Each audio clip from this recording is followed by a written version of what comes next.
woorde luister, op die einde van die dag moet alles oor die Here gaan.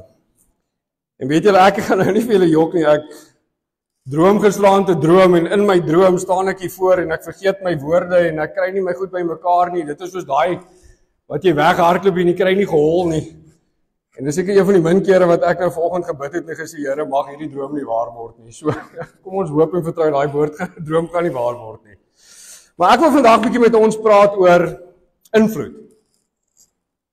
Wat laat jy toe om jou te beïnvloed en wat se invloed het jy op die lewe en die mense daar buitekant? En dit klink dalk nogal redelik eenvoudig, maar as ons bietjie begin kyk waarop ons ore en ons oë uitleen, sal ons besef wat se invloed het dit in ons lewens, en dan is dit vir my net so belangrik, as die mense hulle ore en hulle oë uitleen vir jou, wat is jou invloed op hulle? En dan gaan ons vandag 'n bietjie kyk, wat sê die skrif vir ons, wat jy moet toelaat en hoe jy moet voorkom. Want, weet julle, as ons gaan kyk na die lewe daar buite, dit is rof. Dis negatief, die nuus is negatief, baie werksplekke op hierdie stadium is negatief, die mensdom in sy geheel het negatief geword, en julle sal vind, media sê vir jou, hulle verkoop koerante op negativiteit. Hulle verkoop dit nie op die mooi stories nie. Julle sal baie min 'n hoofopskrif kry wat dit vir jou iets goeds gaan vertel. Hulle fokus gewoonlik op die negatief, want as jy verby die lamppaal ry en jy sien hierdie negatiewe ding, dan wil jy sien waar gaan dit. En ons word ongelukkig so gekondisioneer, dat ons al begin negatief raak en ons besef dit nie eers nie. So 'n paar dinge om na te kyk, as jy heeldag en aldag tussen negatiewe mense gaan wees, gaan jy negatief word. Maak nie saak wat jy vir my sê nie, jy gaan éventueel saam begin praat. As jy heeldag en aldag na die nuus gaan kyk, gaan jy nie net negatief word nie, maar jy gaan 10-1 nogal redelik somber word oor die vooruitsig van die lewe daar buite. En een van my reëls is, ek probeer op hoogte bly, weet more or less wat in die lewe aangaan, maar ek leen nie te veel my tyd uit aan die nuus nie, want daai show is nogal terrible. Jy kyk dit en as jy daai halfuur klaar het, julle, dan is, wat gaan van my kinders word, Here, wat gaan van my word, ek wil nie eers môre opstaan en gaan werk nie. As jy heeldag en aldag jou fokus op die dinge van gaan hou, gaan ek vir jou sê, jy gaan ongelukkig nes die wêreld word. Jy gaan nes die wêreld begin praat, en jy gaan nes die wêreld begin redeneer, en jy gaan nes die wêreld begin dink.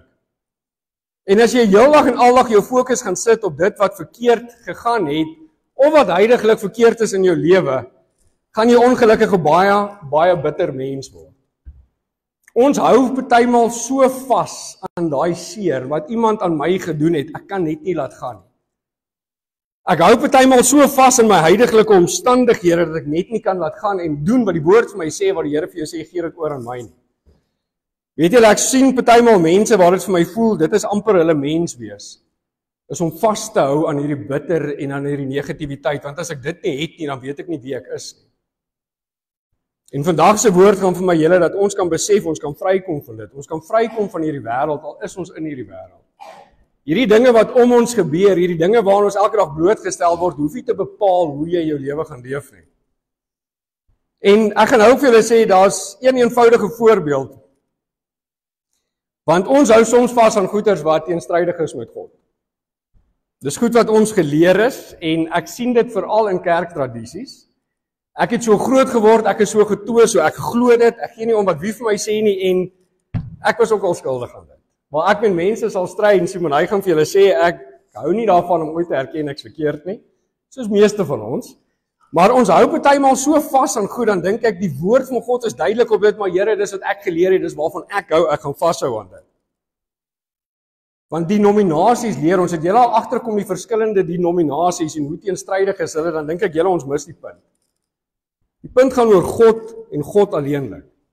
Dit gaan nie oor waarvan ek hou nie, dit gaan nie oor waarvan ek wil vashou nie, dit gaan nie oor wat my kerk se tradisies is nie. Dit gaan oor wat God vir ons op die einde van die dag sê. En weet julle, ek wil nou ook vir julle bysê, as ons in ons woord van God bly, sal ons nie toelaat dat die invloed van die wêreld ons eintlik beheer nie. En dit klink so eenvoudig, ongelukkig is dit nie. Weet julle, ek hoor baie keer en ek beleef baie keer hoe mense vashou aan wrokke. Dinge wat al lankal gebeur het, hulle hou so vas aan daai wrok en daai kwaad vir hierdie persoon, hulle kan net nie laat gaan nie, want die wêreld leer vir ons. Revenge is best served cold. Die wêreld leer vir ons, dit gaan oor my, die eie ek, dit gaan oor waarvan ek hou. As jy nie hou waarvan ek hou nie, dan is jy van die pad af. As jy nie met my saamstem nie, is jy van die pad af. Want die wêreld sê vir ons, dit gaan oor jou, jy moet eerstens gelukkig wees. Hulle sit glad nie meer die fokus op die gemeenskap om ons nie, waar die Here eintlik vir ons sê, ons moet omsien na die mense om ons. Die ou links van jou, die ou regs van jou, die ou voor jou, die ou agter jou naaste. Dit gaan minder oor jou en meer oor die evangelie en die mense om jou. Maar ons hou so vas aan hierdie wrokke, want ons luister na wat die wenstomse wêreld daar buite vir ons sê. Jy moet eers jou eie geluk soek, as jy gelukkig is, dan kom die res. God sê vir jou, soek eers my koninkryk en dan kom die res. Luister en doen eers wat ek vir jou sê, dan kom die res. En weet julle, die ironie is, as jy begin doen en luister na wat God vir jou sê, verander jou prioriteite onmiddellik. Jou fokus verander onmiddellik. Jou belangstelling verander onmiddellik. Jy gaan agterkom, dit gaan minder oor my en dit gaan meer oor die Here. Dit gaan meer oor my mense om my naaste. En dan moet ek vir julle ook bysê, die Bybel waarsku ons, wees baie versigtig aan wie jy jou ore en jou oë uitleen. So julle kan so lank vir my na Spreuke 22 toe gaan. En weer een soos hierso, baie keer is daar sekere mense waarvan ons hou, so ons volg hierdie mense want ek hou van hom. Ek het al daai fout gemaak en ek het nou dag by die midlife drivers vir die mense dieselfde storie vertel. Ek het na 'n sekere persoon geluister en gevolg en jy kom met my stry tot die dood toe. Ek sou vir jou gesê het, hierdie man is reg, hy's in die woord. En op 'n dag toe raak hierdie ou goeters kwyt wat so teenstrydig is met God se woord dat ek net daaraan eers vir hom so lank e-pos wou stuur.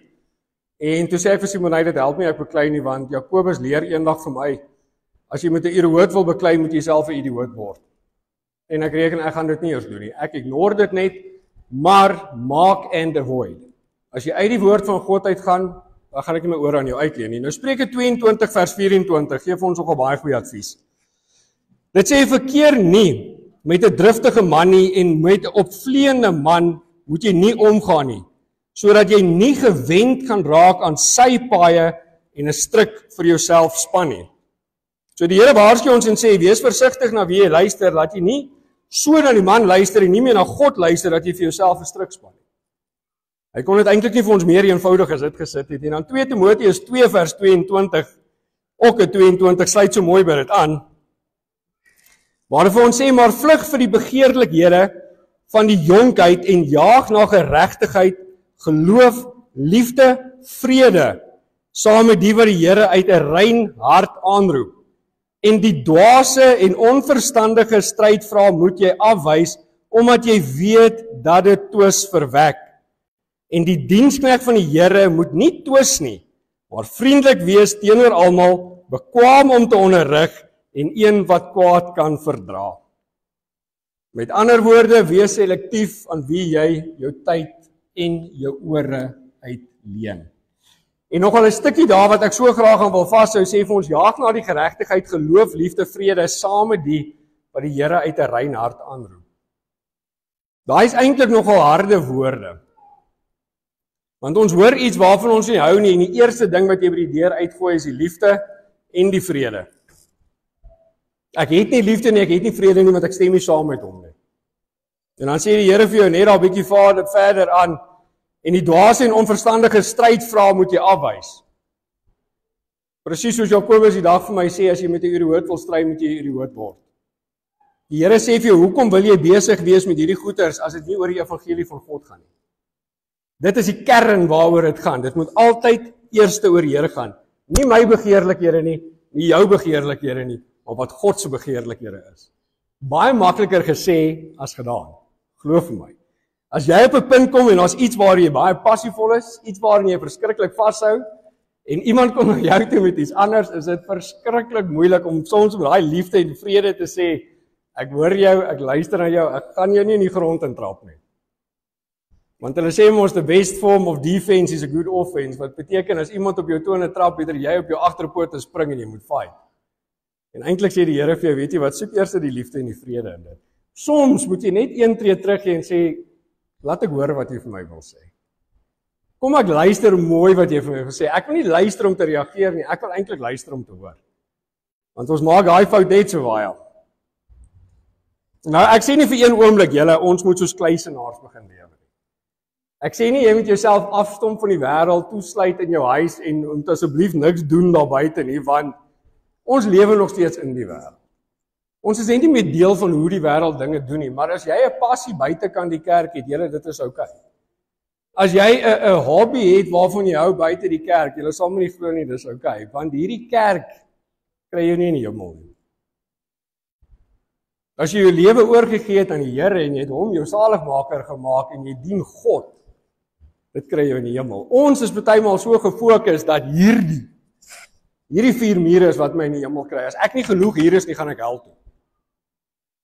Julle, daar's mense wat nie kerke kan bywoon nie wat hemel toe gaan, julle besef dit. Weet julle, ek sit nou dag so in die week en luister hierdie 70 Christene in die DRC wie se koppe afgekap is met machetes en ek kan nie dink dit was baie mooi nie. Wat se evangelie sal jy aan daai mense gaan verkondig in daai village na so iets? Wat is die boodskap wat ons vir hulle sal leer? Is dit dieselfde boodskap wat ons vir mekaar gaan leer? En dit kom by my op dat ons het partymal selektiewe teologie wat ons selektief vir sekere mense wil leer. En die hedendaagse bestaan is dit, as jy in die kerk toe gaan, jy gaan die hel toe. Gaan sê vir daai mense wat in China sit, wat in die basement van 'n huis moet kerk hou, as jy in die kerk toe gaan, jy gaan die hel toe. Die woord van God leer ons dit nie. Weet jy wat die ironie van dit? As jou verhouding sterk is met die Here, wil jy kerk toe kom. Want jy wil saam met meere boeties en sissies wees. Daar's nie 'n wet wat sê, as jy nie kerk toe kom, gaan jy hel toe nie, maar ons leer dit vir mense. Ons soek die stoele vol.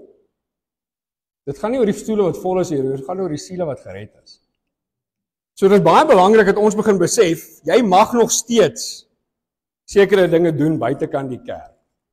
Solank as wat dit in die wil van God is. Ek sê nou nie vir een oomblik gaan sit en syp op 'n Vrydag aand in 'n Huygens pub en kom weer kerk toe op 'n Sondag nie, maar jy mag dinge hê buite die kerk. Jy moet net attent raak op wat beïnvloed jou buite die kerk.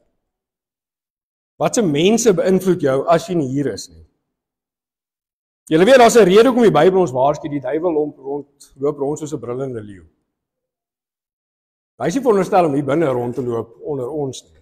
Julle besef, hier moet ons mekaar opstaan en mekaar stig. Ek wil eintlik julle aanmoed, julle moet altyd probeer om tyd te spandeer saam met opregte Christene wat julle weet die Here dien. En dit is hoekom die Here vir ons die waarskuwing gee, gaan soek mense wat opreg en met reine hart die Here dien. Want nie almal wat hulle self voorgee as Christene of sê hulle is Christene, dien die Here nie. Die wêreld is vol van dit. Ek sien dit, ek beleef dit, ek hoor dit elke liewe dag. Julle sal sien daar's at least 3 plekke in die Bybel waar Paulus die valse profete by die naam noem. Nou hoe dit gewerk het, hy skryf 'n brief en hy sê in daai brief, julle moet asseblief hierdie brief voor die gemeente uitlees, sodat julle kan identifiseer wie is die valse mense tussen julle, sodat julle kan doen wat die Bybel sê. Maak and avoid them. Moenie vir hulle luister nie. En dit is soms moeilik, want julle moet besef, ek stel myself net so bloot. Ek stel myself ook bloot dat mense kan omdraai en sê, want ek gaan nie vir julle lieg nie, ek het al mense gekry wat hier sit, dan sê hulle vir my, ek luister na elke liewe woord wat jy sê, nie net hier nie, maar na die tyd. En dan sê ek vir jou, join the club, want ek doen dit ook. Ek beloof julle, as ek hier ry, gaan kyk ek die ding omtrent 3 keer oor, om seker te maak ek het nie nonsens gepraat nie. Maar ek is ook blootgestel wat mense kan sê. Pas op vir daai ouetjie. Paulus noem hulle by die naam, so as jy na my toe wil gaan, na 2 Timoteus 2 vers 16, een van die 3 voorbeelde, ek gaan nou nie almal vir julle lees nie. 2 Timoteus skryf Paulus hierdie brief en hy sê vir hulle, lees dit asseblief voor die gemeente uit. So 2 Timoteus 2 vers 16 tot 17, sê hy, maar die onheilige, onsinnige praatjies moet jy vermy, want hulle sal al verder voortgaan in goddeloosheid, en hulle woord sal voortwoeker soos 'n kanker onder wie daar Hymenaeus en Philetus is. Hy noem hulle by die naam, hy sê pas op vir hierdie manne, want die goed wat hulle vir julle sê soos 'n kanker wat versprei. Ons het op 'n punt gekom van nee, shame, jy gaan iemand se gevoelens seermaak. As mense besig is met 'n valse evangelie, moet hulle uitgewys word, want ek kan dit nie vir jou sê as ek nie vir jou sê wie dit is nie, maar dan weet jy nie wie jy moet vermy nie. Johannes die Doper het self gesê, by die naam vermy hierdie mense. God is baie spesifiek oor dit. En weet julle waarvan ek die meeste hou, waar hy sou sê, nommer 1, dit gaan soos 'n kanker in die kerk in, maar weer eens wat hy sê, vermy hierdie onsinnige praatjies. Vermy hierdie leer van mens wat nie van my af is nie. vir my hierdie goeders wat nie vir God die glorie gee nie. En weet julle wat is ironie? Gaan kyk in hoeveel kerke vandag wat van die pad af is. Dit begin met een klein simpel onsinnige dingetjie. Ek sit Sondag aand in Durban en ons liewe ou Tony wat hier voor sit, stuur vir my pastoor, kyk asseblief kanaal 144. Herders. Ek tog ag lekker. Dit is nou lekker om my Sondag aand so af te sluit. Herders is toe nie wat ek dink herders is nie. Herders gaan oor homoseksualiteit in die bediening. En dit gaan eintlik net oor liefde. Ek het amper vir Tony nie 'n mooi boodskap teruggestuur nie. Maar dit gaan vir my daaroor. Een onsinnige dingetjie het ingekruip. En dan kom die volgende een, dan kom die volgende een, dan kom die volgende een. Eventueel kan jy nie meer daai kerk identifiseer as 'n kerk van God nie, maar hulle doen dit onder die vaandel van Christendom. Dis 'n Christelike kerk. Hulle praat van Jesus in daai kerk. Dis hoekom dit so belangrik is dat ons nie onsinnige nonsens in kerke toelaat wat nie van God af is nie. Want hier sê die woord van God dit vir ons so duidelik, dis soos 'n kanker wat in jou kerk inkom. Waarsku die mense. As ons 'n kanker sien wat in die kerk inkom, as ons onsinnighede in die kerk sien inkom, is dit tyd dat ons begin oppraat en sê stop hierdie nonsens nou. Want voor ons oë uitvee is hierdie hele pak appels vrot. Dan doen ons dit onder die vaandel van Christendom, maar Christus is nie eers hier nie. En nou wil ek net vir julle bysê, ek wil julle ook net aandraai, moet asseblief nooit so gefokus word om die valse here te identifiseer dat jy die evangelie mis nie. Ek sien predikante daar buite wat so gefokus is om die vals te identifiseer dat hy mis die evangelie. Hy mis die boodskap van die woord, hy mis die liefde van die Here Jesus Christus, want hy so gefokus om die vals ouens uit te wys. Al wat hierdie vir ons sê is, as ons vals goed sien, identifiseer dit, noem dit by die naam en stop dit. Moenie jou hele kern van jou bestaan gaan bou om vals predikante te identifiseer nie, julle, want daar's baie van hulle, dit gaan jou so besig hou. Jy gaan nie meer die woord van God lees nie. Glo vir my, julle, ek het op 'n tyd amper in daai struik getrap. Simon, hy kan getuig. Ek het boeke vol van vals goed wat ek identifiseer het. Julle, dat dit my so ingegryp het daai, wat ek het so gefokus op dit, dat ek die evangelie begin mis het. As jy met my gepraat het, het ek met jou gepraat eerder oor 'n vals predikant, as ek met jou gepraat het oor God. Dan doen ons dit nie meer reg nie. Al wat die Here vir jou sê is, as jy dit sien, identifiseer dit, maak seker dit gryp nie in soos 'n kanker in jou gemeente nie, sodat ons nie onder die vaandel van Christendom staan, maar eintlik besig is om die Satan te verheerlik. Bottom line, jou fokus moet altyd maar altyd op God se woord en God se woord eers te wees.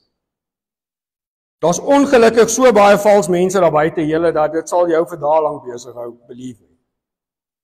Sit eers jou fokus op God. Dit moet jou fokus wees. Maar dan wil ek julle nou ook byvra, ons het nou gekyk na wat beïnvloed jou. Wat se invloed is jy? As iemand in jou geselskap was en hy stap weg uit daai geselskap uit, wat sê hy van jou? Hoe het daai ou na jou gekyk en na jou geluister? Is jy dalk daai persoon as hy by jou werk stap, dan is hy net so negatief? Of as hy by jou werk stap en sê, weet jy wat, ek sien weer kans vir die dag van môre. Ek het weer hoop in die Here Jesus Christus, maak nie saak waar ek myself bevind nie. Want weet julle, weet wat vir jou belangrik is wat by jou mond gaan uitkom, en nie net by jou mond gaan uitkom nie, jou dade wat jy daagliks doen, sal dit ook bewys. As die Here werklik vir jou belangrik is, sal die mense dit weet. As jy 'n wedergebore kind van God is, gaan jy dit nie vir hoef te sê nie, hulle gaan dit aanvoel by jou. Hulle gaan weet, ek is in die teenwoordigheid van 'n man van God, jy hoef dit nie vir hulle eers te sê nie, want weet julle, ek kry so baie, waar mense so hard hulle probeer verdedig en sê, maar ek is 'n gelowige, ek is 'n godsdienstige. 'n Gelowige en 'n godsdienstige is nie vir my 'n mens wat 'n verhouding met 'n lewende God het nie. As jy my moet begin oortuig en sê, hoorie, maar ek gaan gereeld kerk toe en dit en dat, dan wonder ek, hoekom moet jy my probeer oortuig? Ek moet dit mos weet. Jou menswees moet vir my sê, hoorie, maar jy's 'n kind van God. Julle, as ek hier voor moet staan en ek moet week in en week uit vir julle verduidelik hoekom ek 'n Christen is en ek is 'n kind van God, glo my tog net asseblief. Dan is daar 'n probleem. Julle moet kan sê, hoorie, maar ek weet hy dien die Here want ek hoor dit by hom, ek sien dit by hom, ek beleef dit by hom. Ek moet jou nie moet oortuig om dit te sê en te voel nie. Weet jy, ons sal baie keer so voorgee ons is gered om ons eie gewetes te sis. O julle, ek dien die Here, want dan voel ek beter oor myself en dan glo ek gaan hemel toe. Het jy 'n verhouding met God? Ons probeer so hard eintlik julle om partymal die mense om ons te oortuig en dit voel vir ons probeer onsself ook oortuig. Ek probeer so hard vir julle vertel ek is 'n man van God en hopelik kan ek myself oortuig ek is 'n man van God, maar diep binne in my hart weet ek is nog nie gered nie. Ek weet in my hart ek doen nog nie wat die Here wil hê ek moet doen nie. En weer eens sê ek vir hulle, dis vir my okay as jy passies het buite die kerk, solank as wat God jou eerste passie is. En ek het net 2 weke terug woord bedien en ek het hierdie week nogal geleer, wees bitterlik versigtig wat jy ooit hier van vooraf sê. Want nie net die mense wat hier sit luister vir jou nie, hulle kyk vir jou, maar die Here luister ook vir jou, want ek het 2 weke terug hiervoor gesê, as die Here ooit vir my sê, ek is klaar gedraf, dan gee ek my tekkies weg. En Simon, hy het nogal gesê, joh, jy maak 'n harde stelling daar. Ek skryf in, ek moet kwalifiseer vir die Comrades en ek moet 'n kwalifiserende wedren hardloop en die vorige een kon ek nie doen nie want ek was siek. En ek sê vir Simon, hy wel Sondag 9 Maart hardloop ek my kwalifiserende wedloop. Maar ek bid en ek sê Here, ek wil asseblief nie hierdie ding inskryf en weer my geld in die water gooi soos die vorige een nie. Lei my asseblief en ek sê vir al Woensdag is die dag. Dinsdag vat ek die vormpie en ek dink ag, weet jy wat, ek gaan so lank inskryf. Terwyl ek hy vorm uit ek bid en ek sê Here, bevestig net asseblief met my. Nie 'n minuut later nie kom maar 'n boodskap deur wat pastoor Ben sê, Roan, ek gaan nie hier wees nie. As jy nie Sondag kan preek nie, vra asseblief vir pastoor Dani. Ek dink nie 2 keer nie. Ek sit dadelik terug op die bestuur se groep, dis reg, ek is Sondag daar, sien, maar hy stuur vir my Roan, maar hardloop jy nie 'n wedloop nie. En ek sê vir my vrou, ek sal nooit in my lewe dat hardloop belangriker as God raak nie. Ek kan nie vir julle sê ek stel God eerste. Ek sal my tekkies ophang. En dan die volgende Sondag gaan vra julle, waar's Roan? Dan o nee, hy hardloop. Ja, maar hy sê hy sal sy tekkies ophang vir die Here. Ek sê gisteraan vir hom Dan en Tannie Amanda, as die Here vir my sê ek hardloop nie die Comrades nie of ek daai geld betaal het of nie, dan hardloop ek nie die Comrades nie. Dit is okay. Want vir my is God en God se werk soveel belangriker. Ek sê gister vir hulle, ek sou dalk net gaan hardloop en 'n hemie geskeur het, want ek is ongehoorsaam aan wat God van my verwag om te doen. Jy kan passies buite die kerk hê, solank as wat God jou eerste passie is. God moet altyd eerste kom. Jou besluitneming, wat jy in jou lewe doen, moet jy doen volgens die wil en die woord van God. Julle, dis eintlik so eenvoudig. Dis so moeilik, glo my, maar dit is so eenvoudig. Hoe ek reageer, wat ek gaan doen, is dit volgens God se woord. Ek wil julle vandag aandraai, moet asseblief nooit jou passie vir God verloor nie. As jy jou passie vir die mense en die dinge van die wêreld verloor, dis okay. Moet nooit jou passie vir God verloor nie. As jy vir die mense om daar buite vertel, God is jou eerste liefde, moet jy vir hulle kan wys, God is jou eerste liefde. Dit gaan partymal dade vat, en dit gaan baie keer ten koste van jouself wees. Dit is nie altyd lekker nie, maar as jy vir my sê, God is eerste in jou lewe, wil ek sien, God is eerste in jou lewe. Die wêreld daar buite wil sien, God is eerste in jou lewe. En weet julle wat is ironies? Hoe nader jy aan die Here kom, hoe makliker gaan dit word. Dit gaan outomaties uit jou uitstraal. Jy gaan niemand hoef te oortuig van dit, die mense gaan dit weet. Nou kan ek julle ook gou so vinnig vertel, ek het al so rukkie terug gekyk, wat iemand my vra, hoekom het ek so groot aansien vir God? En weet julle, dit gaan nie net oor wat ek leer in God se woord nie, dit gaan nie oor wat ek al geleer het by ander predikante nie. Dit gaan nie eers oor wat ek al gesien het nie. Ek het 'n groot aansien vir God, want ek weet waar God my uitgehaal het. Ek weet waar ek was. Ek weet hoeveel keer het ek my rug op God gedraai. Ek weet hoeveel keer het die Here vir my gesê, doen dit, doen dat, en dan sê ek nee, dankie. Ek was op 'n tyd so arrogant, as jy vir my gevra het, as jy vanaand sterf, waartoe gaan jy, dan sê ek vir jou, ek gaan hel toe en ek's okay met. Dis hoe arrogant ek was teenoor die God, die skepper van hemel en aarde, en daai God gee my kans op kans op kans. Hy laat my toe om hierdie foute te begaan. Hy laat my toe om in die gopse op te eindig, en weet jy dat ek in daai gopse lê? Toe kom die Here en haal my daar uit. Ek het dit nie verdien nie. Ek verdien dit vandag nog nie. Ek het sy genade nie verdien nie. Ek het sy kruisdood nie verdien nie. Ek het 'n aansien vir die Skepper, die lewende God, vir dit wat ek weet hy vir my gedoen het. Die ironie is, dis nie eie aan my nie. Hy doen dit vir ieder en elkeen van ons. Jy mag dalk gedink het jy was nie in 'n gutter nie, maar God het ons almal uit 'n gutter uitgehaal. Besef julle dit? Onverdiens. Hierdie eie ek wat ons so graag het, wat die Here vir jou sê gaan sterf af, hierdie eie ek is soms so trots waar ons dink ons het dit verdien, die Here moes dit vir ons doen. Hy hoef dit nie te gedoen het nie.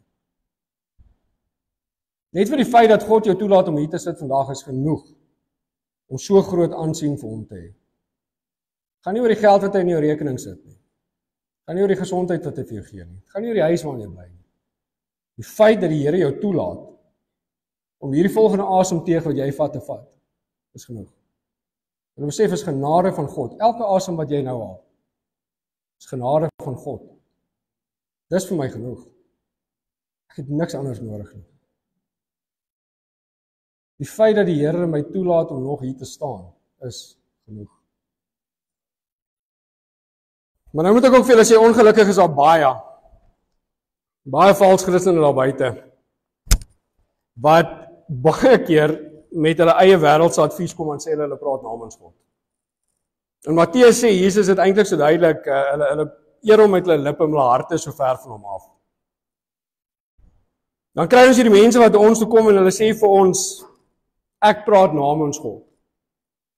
Die Here sê ek moet vir jou sê, kan ek julle vandag sê, julle moet so versigtig wees vir dit. Want nie almal wat met jou kom praat, het jou beste intensies op hart nie. Ek het dit al gesien en ek het dit al persoonlik beleef, waar mense voorgee, hulle kom na jou toe uit die liefde van God die Vader uit, maar eintlik in sy binneste is hy so bly jy sit waar jy sit. Ons moet so versigtig wees wat ons toelaat wat mense vir jou kom sê. As jy werklik 'n mens van God is, kan jy bereid wees om uit te staan in hierdie wêreld. Jy gaan bereid wees om gekritiseer te word vir God. Jy gaan bereid wees om partymal die houe te vat. Jy gaan bereid wees om soms nie genooi te word na die dinge toe van die wêreld nie, want die mense soek jou nie daar nie, want hulle voel aangekla as jy daar is. Dis nie altyd so lekker nie. Die woord van God sê vir ons, jy kan nie twee meesters dien nie. Nie 'n bietjie van die wêreld, bietjie van die Here nie, dis of God of die wêreld, dis een van die twee. Maar ek kan vir julle sê, as jy kies om die Here te dien, dit gaan dalk nie altyd maklik wees nie, maar dit gaan so dit werd wees.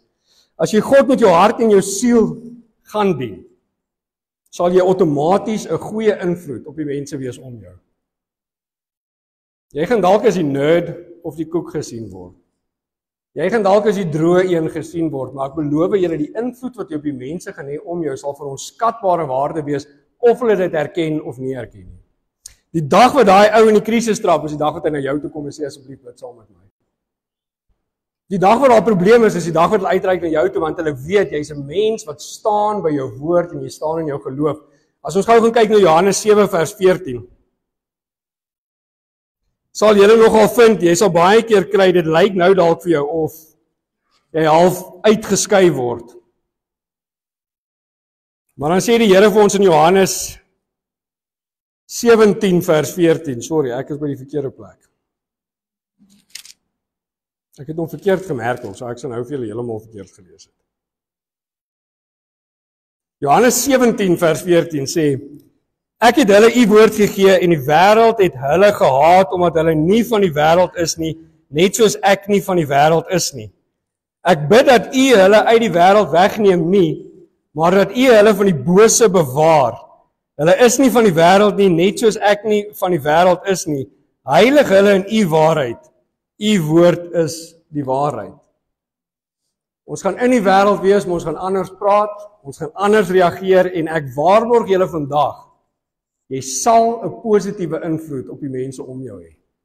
Ek moet jou wel waarsku, as jy nie 'n positiewe invloed op die mense om jou is nie, as jy die een is wat hulle wil vermy, en ek is ongelukkig een van daai, as jy negatief is, probeer ek jou een kant toe stoot, want daar's genoeg negativiteit. As jy die een is wat die mense een kant toe skuif, want jy's negatief, moet jy gaan herbesin en sê, Here, hoekom? Want u woord en die waarheid straal nie uit my uit nie, want ek is nie veronderstel om die negatiewe een te wees nie. Ek moet die optimistiese en die positiewe een wees, want ek dien die God wat alles geskaap het. Niks wat in hierdie wêreld gebeur, gebeur buite die wil van God nie, en ek weet dit. Ek gaan vir ons so 3 punte vinnig aanraak. Daar's eintlik baie meer, maar as ek almal moet aanraak, sit ons wraggies hier tot vanaand toe. So 3 punte aanraak, wat ek voel hoe 'n kind van God sal optree in vandag se wêreld, en ek gaan dit vir julle uit die skrif uitwys. So eerstens gaan ons moet besef, ons doen altyd verantwoording eerste en altyd aan die Here. Jou verantwoordelikheid is teenoor God, nie teenoor die mens nie. Hoe jy gaan optree en die dinge wat jy gaan doen, gaan jy God altyd eerste in ag neem. So eerstens, maak God jou oppergesag. As jy gesondig het, en jy het iets teen iemand gedoen, besef jy teen God gesondig heel eerste. Jy het teen God gegaan. Dan vra jy vir die Here om verskoning en dan vir die persoon om jou. Ons is ongelukkig so geneig om as mens te fikseer en ons foute te blameer op die mense om ons. Het julle dit al agtergekom? Ek sê net gister vir iemand, vandag se sielkunde leer jou ook, niks is jou skuld nie. O, jy sit waar jy sit, want die een het dit gedoen, daai een het dit gedoen. Sekulêr word ons geleer, jy moet nooit verantwoordelikheid vat vir die goed wat jy verkeerd doen. Die eerste ding is, as jy God jou oppergesag gemaak het, dan vat jy verantwoordelikheid, en weet julle, hierdie begin al van die begin al. Wat gebeur in die tuin van Eden? Die slang, die Satan kom, hy oortuig Eva gaan eet van die vrug, sy eet van die vrug, sy oortuig haar man. Julle weet ons mans is mos maar gehoorsaam. En die Here kom en hy sê vir hulle, hoorie, waarvoor kruip julle weg? En hy sê vir Adam, wat het gebeur? Wie blameer hy? Dis Eva. Wie blameer Eva? Die vyand. Nie een van hulle twee is bereid om verantwoordelikheid te vat en te sê, weet julle wat, Here, ek is jammer, ek was verkeerd nie. Was nie ek nie, was daai een. As God jou oppergesag is, sal jy erken jy het 'n fout gemaak, en jy sal erken jy is verkeerd, en jy sal van daar af vorentoe werk om daai fout reg te stel. Hou op, blame shifting doen. 'n Mens van God erken as hy verkeerd was. Tweedens, sal ons altyd en eerste beraadslaag in God se perfekte wil, en ons sal berus daarby. Nou ek weet as mens, vir dit partymal die Here vat te lank, dan gaan ek plan B toe. Of, as die Here nie vir my die uitkoms gee wat ek wil hê nie, dan gaan beraadslaag ek my pelle. Die woord van God sê vir ons is goed om beraad te gaan vind by die mense om jou. Dit is goed om met die mense om jou te praat, maar God moet die eerste ene wees. Maar ons maak baie keer die fout, want dit gebeur nie soos wat ek het wil hê nie, dan hoop ek my vriend gaan vir my die advies gee wat ek eintlik wou gehad het van die begin af, al is dit teenstrydig met God se woord. Nou wil ek gou vir julle 'n voorbeeld hier gee. Job is vir my die beste voorbeeld en ons gebruik hom so baie. Job gaan deur 'n enorme krisis. Ek dink min van ons sou staande gebly het. Nou kom Job se pelle na hom toe en hulle wil hierdie ou kom bemoedig en daar kan ek vir hulle krediet gee. Hulle is daarom daar om hierdie ou deur hierdie stryd te help, want ons sal baie keer iemand deur 'n stryd sien en dink dis nie my stryd nie. Ek hou so daarvan, nee, ons bid vir jou en dan loop ons. Ons bid en ons moet partymal die brood op vir die persoon gee terwyl hy deur die krisis werk. Maar Job se pelle kom na hom toe en hulle sê vir hom, weet jy wat, dis jou skuld dat jy hier sit, dis jou sonde. En dan kom die Here in Job 42 vers 7 en hy sê vir hulle die mooiste woorde, hy sê, nadat die Here Job toegespreek het hierdie woorde, sê die Here aan Elifas en die Temaniet, my toon het ontvlam teen jou en jou twee vriende, want julle het nie reg van my gespreek soos my knegt Job nie. Waar die Here vir hulle sê, julle het namens my gepraat en julle het vals gepraat, so my troon kom teenoor julle. Wees bitterlik versigtig aan wie jy jou ore uitleen en wat se advies jy vat. Ons moet besef, enige plek waar jy sit jy want God het dit toegelaat. Job het gesit, want God het dit toegelaat, want daar was 'n les om daaruit te leer. Waar jy vandag sit is dalk nie ideaal nie. Dis nie 'n verrassing vir God dat jy daar sit nie. Vertrou net op die Here. Luister na die advies van die mense om jou, maar jy raadpleeg altyd eerste God. En my laaste punt, derdens. As ons kinders van God is, sal ons mense met liefde en deernis benader. En ons sal leer om mense te vergewe en vry te spreek. Ek het hierdie punt met opset laaste gelos, want hierdie is die moeilikste punt.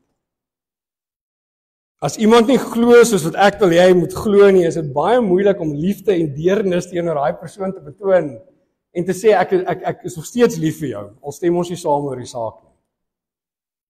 Ek wil so graag my sienswyse op jou afforceer. Weet julle, ons verlekker onsself soms in mense wat op pad hel toe is. Het julle dit al agtergekom? En kind van God, jy mag dit nooit doen. Want jy weet, jy was ook op 'n punt op pad hel toe gewees.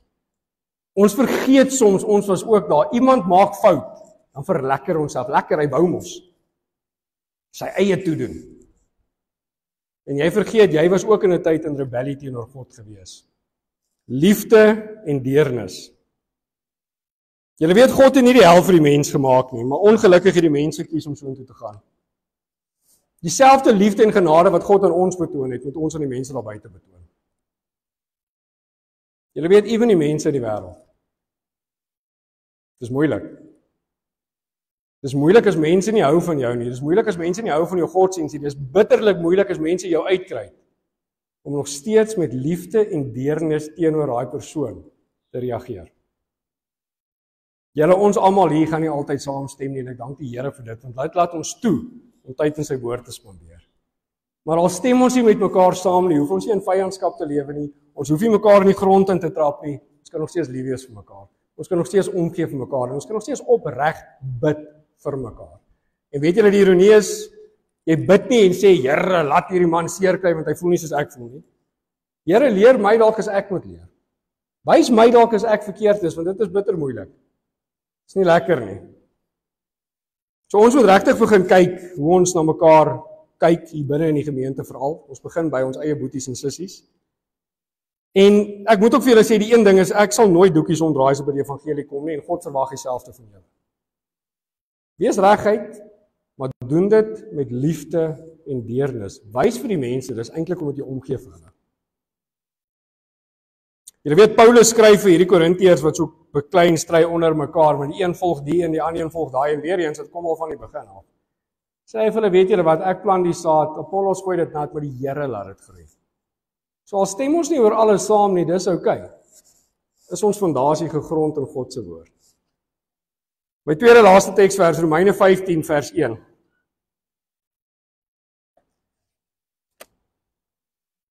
Al wat ons moet doen is wat God van ons verwag. Hierso sê dit vir ons, en op die wat sterk is, rus die verpligting om die swakhede te dra van die wat nie sterk is nie, en nie onsself te behaag nie. Want elkeen wat ons moet die naaste behaag met die oog op wat goed is tot stigting. Nie in die grond en trap as jy nie saam my stem nie. Want ook Christus het homself nie behaag nie, maar soos geskrywe is, die smaathede van die wat u smaad, het op my geval. Want alles wat tevore geskrywe is tot ons lering tevore geskrywe, sodat ons deur lydsaamheid en bemoediging van die skrifte hoop kan hê.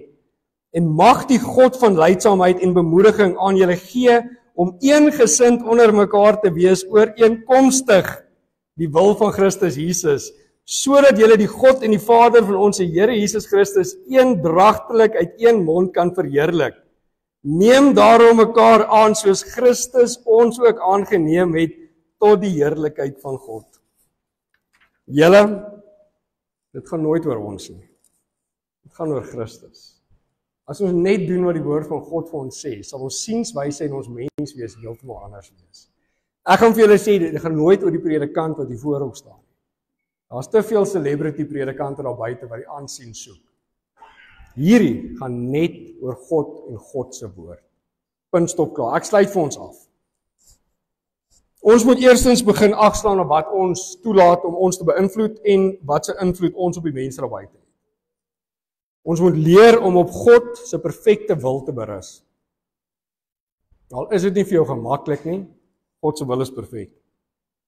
As 'n krisis druk, moet ons altyd op die Here bly vertrou.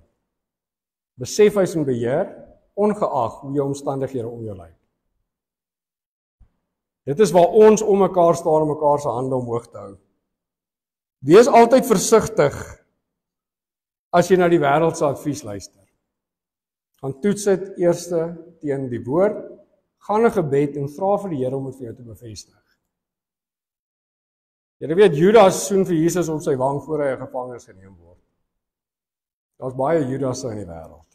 Nou, Judaskus gebeur nog daagliks. Plaas God altyd eerste as jou oppergeslag. Jy beraadslaag hom altyd in gebed.